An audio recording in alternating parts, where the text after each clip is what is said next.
I'm Erica from the Bronx, New York. I'm Meredith from Phoenix, Arizona. Bringing you the latest in news and politics. Filled with snarky views and pithy commentary. You're listening to the Two Conservative Lesbians show.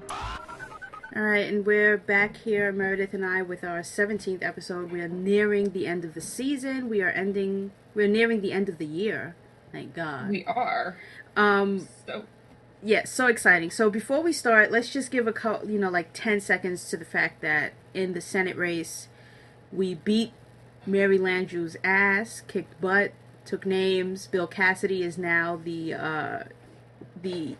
stole that incumbent seat. And now we have another seat in the Senate. Yeah, so it's 53 to 45 now in the Senate, which will be starting in January of 2015. So yay for that we didn't let that seat fall by the wayside, that we actually fought for it. Although I don't think we had to fight very hard. She kind of killed herself on that one. She killed herself, and really there wasn't much of a question as to whether we would win that one, because everybody knew that the third party voters were going to go for Cassidy for the most part. So all of those people who voted for that third party that put us into another election, thanks a lot. That is true, because if not for that third party, we would have had that seat clinched. But yeah, anyway, we would have taken care of it in November, and I had to go through all of this crap again. Right. So we do have another seat that we have in contention. Is it in Louisiana? I don't know. Or Illinois. Illinois. I think that's the state. There's some other state that was still in question, I believe. I think there was a matter of contention in Virginia, but the Republican conceded.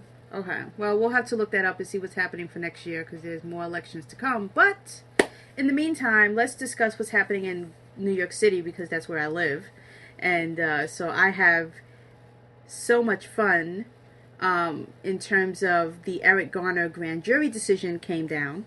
As most of our listeners may or should already know.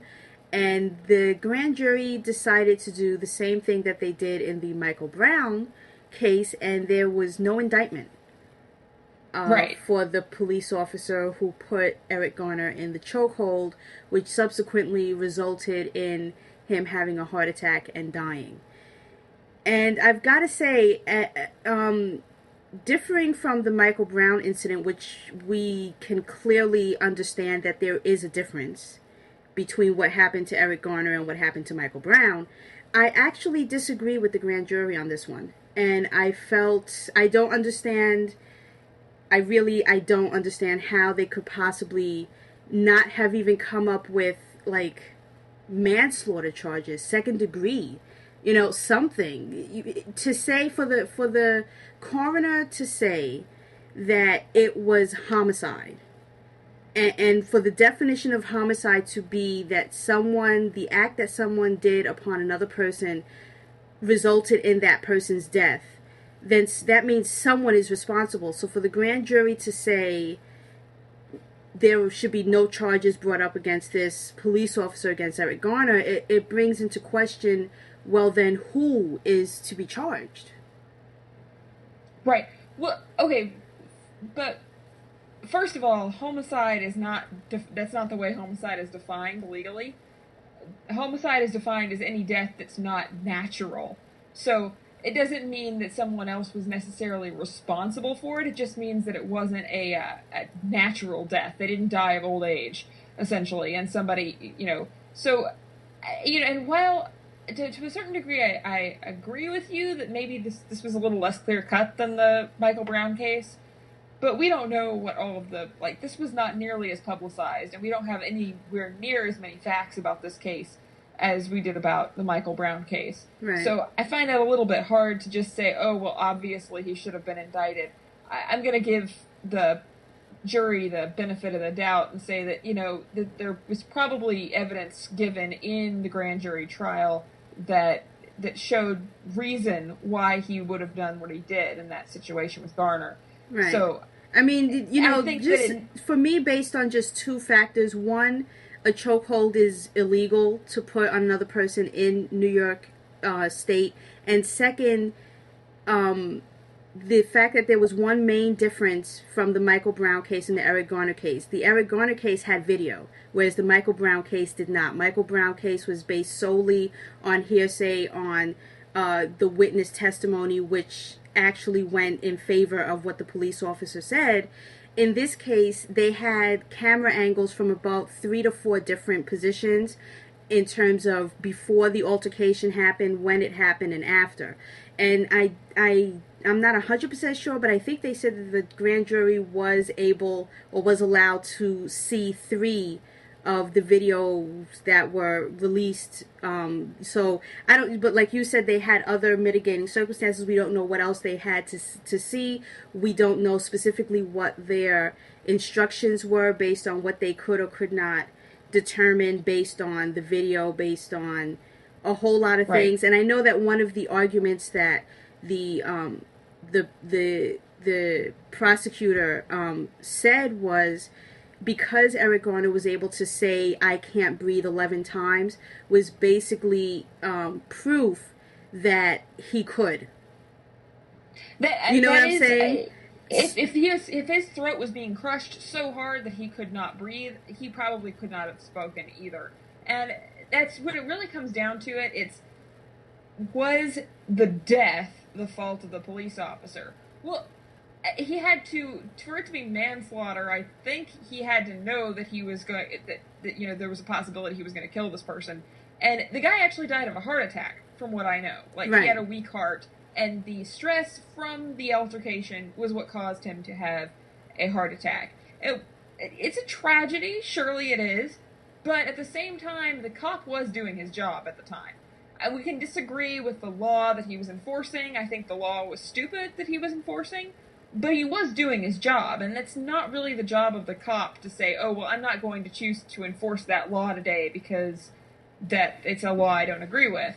So he was doing his job. Garner didn't cooperate and had been arrested multiple times in the past, so he had a record. From what I saw, I felt like he did. The man had, it was 5 against 1. He did put his hands up. He did take a step back. He was backed up against the wall. From what we could all see, he did not have a weapon. And I just felt that once he went down to the ground, I mean, I don't know from big people. I know my mom is a big overweight person, and I know when people who are that size are brought down to the ground, it is not that easy for them to get back up and attack you to the point of they might kill you. So, you know, once he was down on the ground, I felt it was unnecessary for them to then get on top of him the way they did. I mean, because big people, they usually need help once they get that, you know, on the ground. They need help to get back up again. So, you know, we'll just have to agree to disagree on this one. I just feel he should have been indicted for something. And the fact that he's going to end up being indicted for nothing is unfortunate. And the fact that now we have to have Eric Holder be the one who's going to look into this and actually indict him for something is a bit upsetting. I would have rather that it came from the state of New York than from the federal government, but there you have it.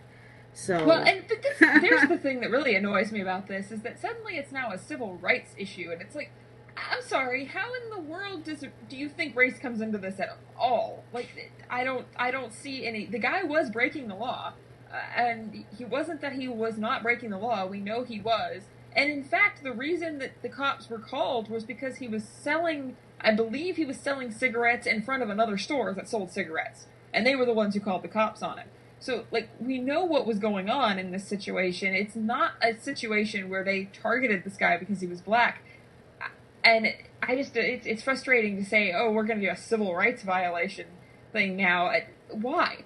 It doesn't make any sense.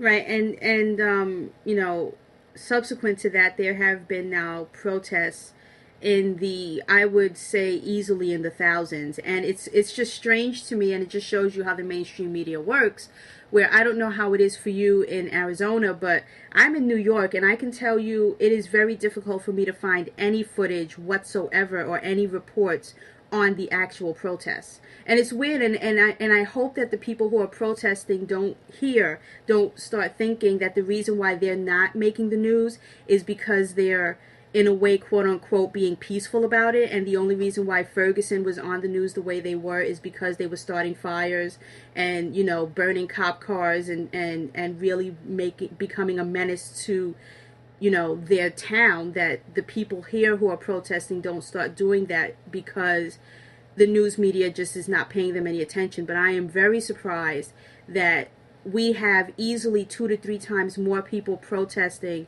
in New York City than in Ferguson. But, I mean, MSNBC is not showing it. Fox News isn't showing it. CNN isn't showing it. And it has been happening consistently every night by the time people get out of work. Because, unlike other places, New Yorkers do work. So by 6 o'clock, the protests are starting and the bridges are being stopped and traffic is is at a standstill, and it is happening. And every night it's getting larger and larger. Friday night and Saturday night, even with the rain, it was still the largest that it was when this started, days earlier. But again, the news media is just not showing it. And is it because it's not news? Because no one's getting hurt and there is no fire starting? Yeah, the last thing we need is for them to start thinking that, oh, well, if we get more violent, maybe we'll get more attention. Right. That is not what we want. All right. So, anyway. Well, would you like to do your next story, or should I move on? Oh, because, mine is a little bit silly, but I thought I would mention, because I'm sure everyone knows, that Star Wars Episode 7 just released this past week a teaser trailer of Star Wars Episode 7, and I happened to catch it because I went to go see some movie that I can't even remember what the movie was now, because when I went they showed not 5, not 6, but 8 movie previews before the movie started. 8! This is getting ridiculous.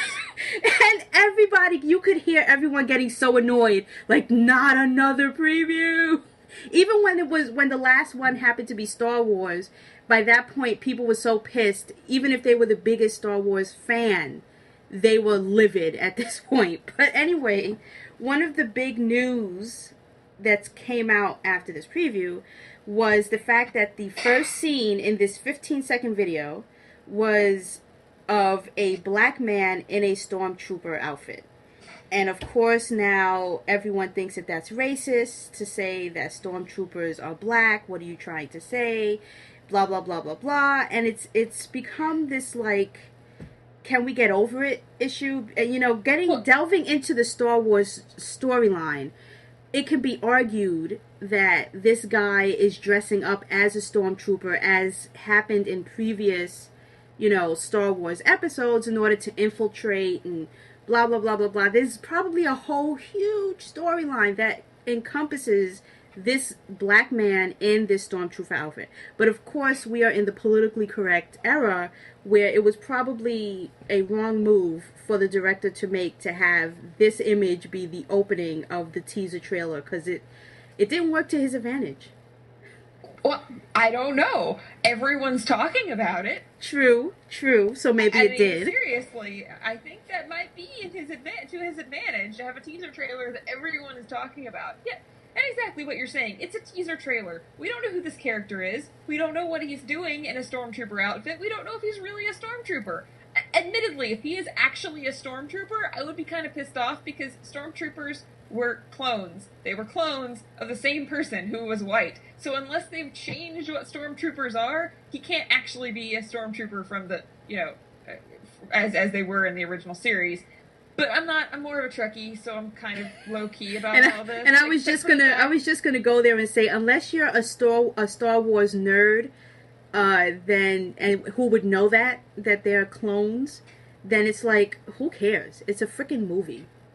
Exactly. Well, and we all know that Star Wars is not real, right? People who are actually coming up with viable reasons why the new Star Wars laser sword could not possibly work because of those two protruding things on either side. Like, can we all realize that this is fake? That this is not based on truth?